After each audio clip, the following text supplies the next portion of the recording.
नमस्कार मित्रहो, लग्नानंतर होईलच प्रेम या मराठी मालिकेच्या आजच्या भागात आपण पाहणार आहोत की काव्या ही खूप नाराज असते। तर जीवाचा हा ॲक्सिडेंट झालेला असतो, त्यामुळे तिच्या मनाला खूप वेदना होत असतात। तर नंदिनी ही काव्याला समजावते। नंदिनी सांगते की काव्या, तू नाराज होऊ नको। आता आपल्यावरती घरातील मोठी मंडळी नाराज आहे, आपल्याला काही करून मानिनी आईचं मन दुखवायचं नाहीये, त्यामुळे तू सध्या शांत बस, असं नंदिनी काव्याला बोलत असते। तर काव्या हे नंदिनीचं ऐकते आणि सांगते की ताई, तू जे बोलशील ते मी ऐकेल। तर नंदिनी बोलते की तू सध्या असं कर की तूच नंदिनी आहेस, असं वाग आणि कोणालाही काही बोलू नको, असं ती बोलत असते। आणि नंदिनी बोलते की मी सध्या आज वटपौर्णिमा आहे, त्यामुळे पूजा करायला जाते, तो मी पूजा करून येऊस्तवर तू शांत बस, असं ती बोलते आणि नंदिनी तिथून निघून जाते। तर काव्याला जीवाचा ॲक्सिडेंट झालेला असतो, त्यामुळे तिला खूप त्रास होत असतं। तर इकडे पार्थ, मानिनी, मिथुन काका हे बसलेले असतात। तर मानिनी आई खूप नाराज असते। तर पार्थ बोलतो की आई, तू नाराज राहू नको, जीवाचं लवकरच बरं होईल, असं तो बोलत असतो। तर तेवढ्यात वसू येते। वसू येऊन मानिनीला बोलते की बघ मानिनी, तुझी मोठी सून काही कोणाचं ऐकत नाही, आज वटपौर्णिमा आहे आणि ती काव्या गुपचूप घरात बसलेली आहे। 1 महिना उलटून गेला लग्न होऊन, पण त्या काव्यानं आतापर्यंत लग्न काही स्वीकारलेलं नाहीये। आपल्याला माहिती आहे की लग्न जरी घाईगडबडीत झालेलं असलं आणि मनाविरुद्ध झालेलं असलं तरी आज वटपौर्णिमा आहे। वटपौर्णिमेनिमित्त प्रत्येक नवीन लग्न झालेल्या स्त्रियांना आपल्या नवऱ्याची दीर्घ आयुष्यासाठी पूजा करावी लागते। तर काव्या ही काही घरातून बाहेर निघत नाही, असं ती बोलून काव्याला टोमणा मारत असते। तर मानिनी सुद्धा तिचं ऐकते।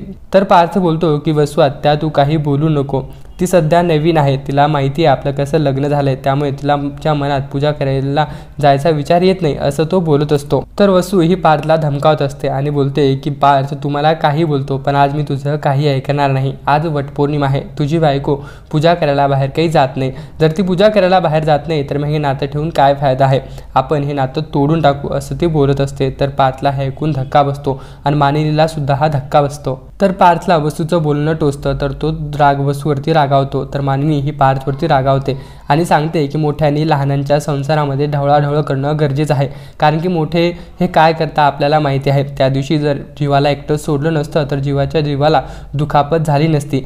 मी जर तुमच्या संसारात पडलो नाही तर तुमचा संसार हा नीट चालणार नाही, असं मानिनी पार्थला बोलत असते। तर पार्थ हा शांतपणे ऐकतो। तर तेवढ्यात वसूसुद्धा पार्थवरती रागावते आणि तेवढ्यात काव्या सगळ्यांना आश्चर्याचा धक्का देते। काव्या वटपौर्णिमेच्या पूजेसाठी तयार होऊन येते आणि यामुळे वसू आणि रम्याला धक्का बसतो आणि पार्थला सुद्धा काव्या नटून सजून आलेली आहे याचा आनंद होतो आणि त्याच्या डोळ्यातून प्रेम व्यक्त होत असतं आणि तो बोलतो की बघा, तुम्ही आतापर्यंत नावं ठेवत होती, आता काव्या वटपौर्णिमेच्या पूजेला जाण्यासाठी तयार होऊन आली आहेत आणि तो काव्याचं कौतुक करत असतो। आणि मानिनी ही काव्याला समजावते आणि काव्याला सांगते की लग्नानंतरची ही तुझी पहिलीच वटपौर्णिमा आहे, त्यामुळे तुझ्या पतीच्या दीर्घ आयुष्यासाठी तू पूजा कर, असं ती सांगत असते।